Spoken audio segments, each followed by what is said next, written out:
Hello everyone, welcome back to our channel where we bring the stories of the Bible to life. Today get ready for an extraordinary tale of faith, trust and the incredible power of God.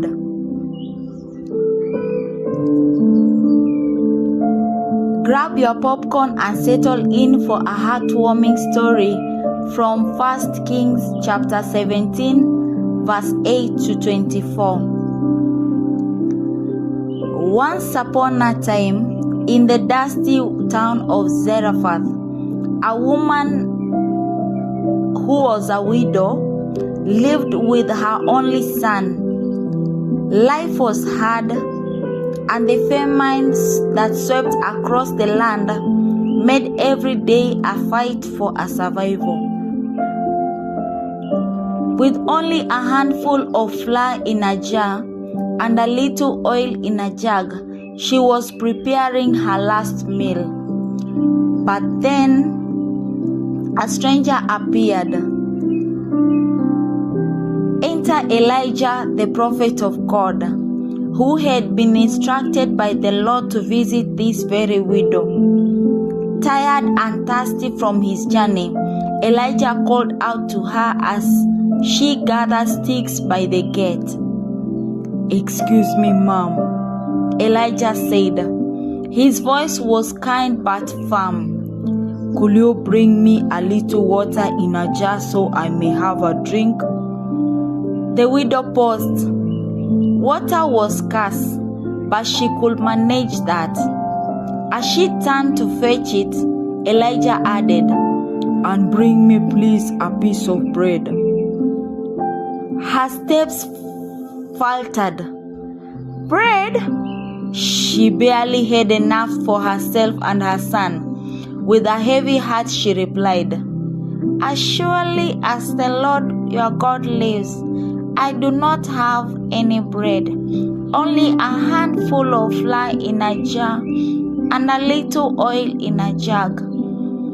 I am gathering a few sticks to take home and make a meal for myself and my son, that we may eat it and die."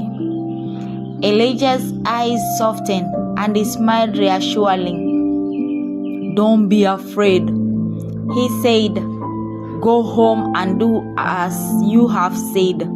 But first, make a loaf of bread for me from what you have and bring it to me. Then make something for yourself and your son. For this is what the Lord, the God of Israel, says.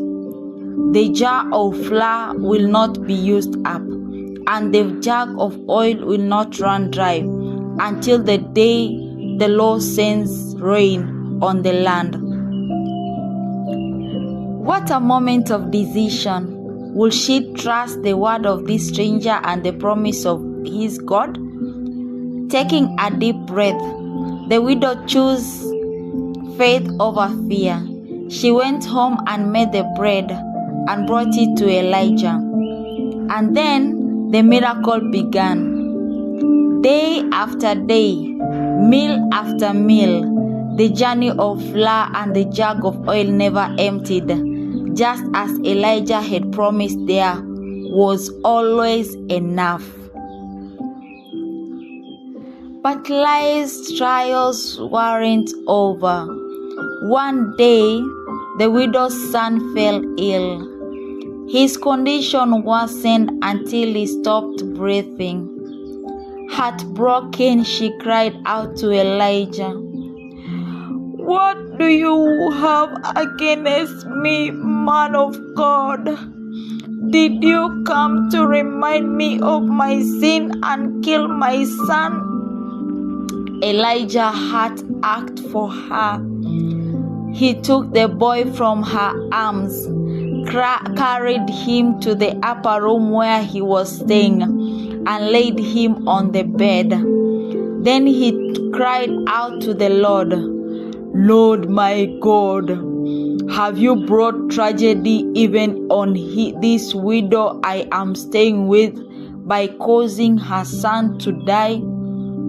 Stretching himself over the boy 3 times, Elijah pleaded, "Lord my God, let this boy's life return to him."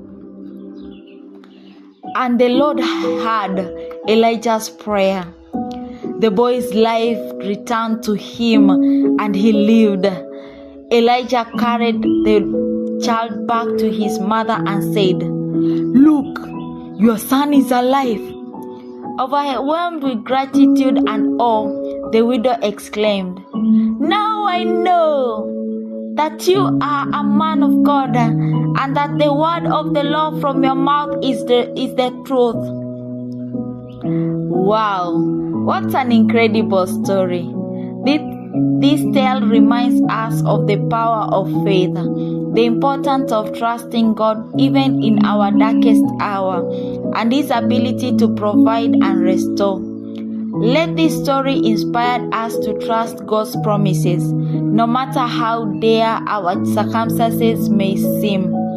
Remember, He is the same God today as He was back then, faithful, loving, and miraculously.